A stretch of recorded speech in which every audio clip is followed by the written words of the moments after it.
So copper overtook iron ore as BHP's biggest earning contributor in 2026 financial year. Profit rose by about 30%. Now, with BHP, BHP is one of the world's largest mining companies. And what is copper doing and what's happening with them? So literally, demands have risen and price have risen for copper, basically because there is more demand for electricity grid.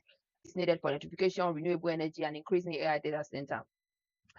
Now, BHP naturally is saying that there is more demand and want to increase their production. Then their CEO realizes that at the current price, buying existing copper assets is roughly 5 times more than developing copper through its own project.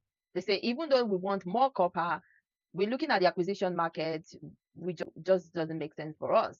If you remember the other day, I spoke about the business that we're looking at and try to acquire. In the time that we were doing our due diligence and going back to the broker, we realized that the price has gone up, basically because there was more demand. However, we need to look at our own acquisition and see if the economics still makes sense for us. Or remember saying very clearly that a good business does not automatically mean that it becomes a good acquisition.